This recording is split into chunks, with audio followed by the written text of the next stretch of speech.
Kumaraswamy ಪಂತಾಹ್ವಾನಕ್ಕೆ DCM ಸಿದ್ಧರಿದ್ದಾರೆ. Kumaraswamy hit and run ಮಾಡ್ತಾ ಇದ್ದಾರೆ. ಚರ್ಚೆಗೆ ಬರ್ಲಿ.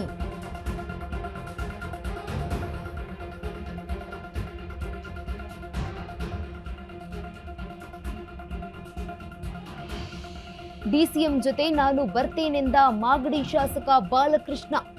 ಯಾರ್ಯಾರ ಹೆಸರಲ್ಲಿ ಎಷ್ಟೆಷ್ಟು ಜಮೀನಿದೆ ಎಲ್ಲವೂ ಕೂಡ ಹೊರಬರಲಿ. ನೋಟಿಫಿಕೇಶನ್ ಮಾಡಿದ್ದು ಕುಮಾರಸ್ವಾಮಿ. ಬೇಡ ಅಂದ್ರೆ ಹೇಗೆ ಅಂತ ಪ್ರಶ್ನೆಯನ್ನ ಮಾಡಿದ್ದಾರೆ ಮಾಗಡಿ ಶಾಸಕ ಬಾಲಕೃಷ್ಣ. ಕುಮಾರಸ್ವಾಮಿ ಪಂತಾಹ್ವಾನಕ್ಕೆ ಡಿಸಿಎಂ ಸಿದ್ಧರಿದ್ದಾರೆ. ಕುಮಾರಸ್ವಾಮಿ ಹಿಟ್ ಅಂಡ್ ರನ್ ಮಾಡ್ತಾರೆ. ಚರ್ಚೆಗೆ ಬರ್ಲಿ.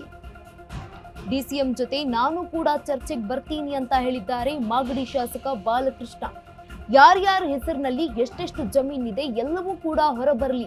ನೋಟಿಫಿಕೇಶನ್ ಮಾಡಿದ್ದು ಕುಮಾರಸ್ವಾಮಿ ಅವರು. ಈಗ ಬೇಡ ಅಂದ್ರೆ ಹೇಗೆ ಅಂತ ಪ್ರಶ್ನೆಯನ್ನ ಮಾಡಿದ್ದಾರೆ. ಕುಮಾರಸ್ವಾಮಿ ಪಂತಾಹ್ವಾನಕ್ಕೆ ಡಿಸಿಎಂ ಡಿಕೆ ಶಿವಕುಮಾರ್ ಅವರು ಸಿದ್ಧರಾಗಿದ್ದಾರೆ.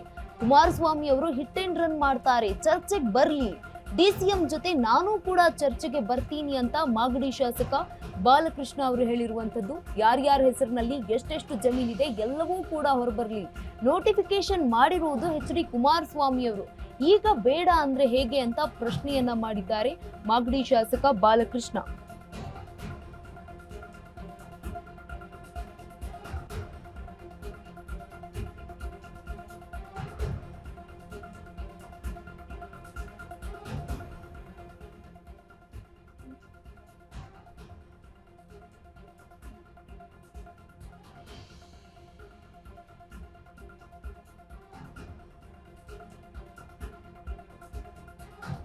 ಕುಮಾರಸ್ವಾಮಿ ಸಿಎಂ ಆಗುವ ಕನಸಿಗೂ ಶಾಸಕ ಬಾಲಕೃಷ್ಣ ವ್ಯಂಗ್ಯ. ಕುಮಾರಸ್ವಾಮಿಯನ್ನ ಸಿಎಂ ಮಾಡಲು ಬಿಜೆಪಿ ಒಪ್ಪಬೇಕಲ್ವಾ? ಹೆಚ್ಚು ಸೀಟು ಗೆದ್ದು ಕುಮಾರಸ್ವಾಮಿಗೆ ಸಿಎಂ ಆದ್ರೆ ತಪ್ಪಿಲ್ಲ. ಜಾಸ್ತಿ ಸೀಟ್ ಗೆಲ್ಲೋರು ಯಾರು?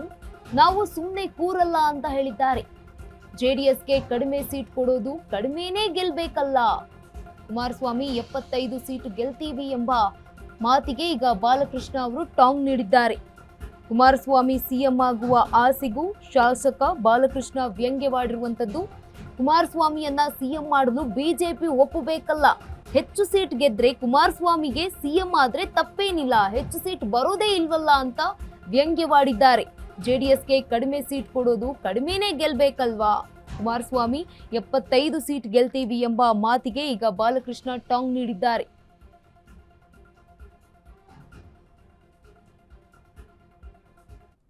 ಅಂದರೆ ಇದು ಶುರುವಾದಾಗಿಂದ ಇವತ್ತವರೆಗೂ ಕೂಡ ನಾನೇ ಶಾಸಕ ಅಲ್ಲಿ.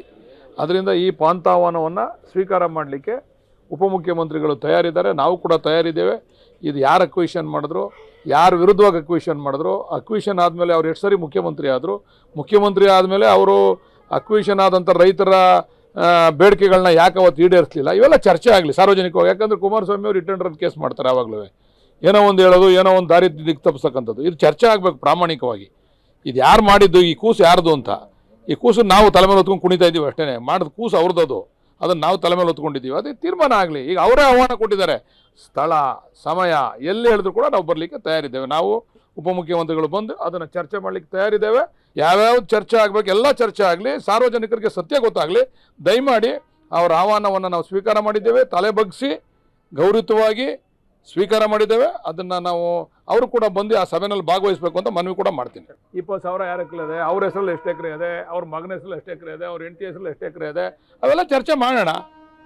ಎಲ್ಲರೂ ಚರ್ಚೆ ಆಗಲಿ. ಸದ್ಯ ದೇವ್ರು ಒಳ್ಳೇದು ಮಾಡಿದ ನಮಗೆ.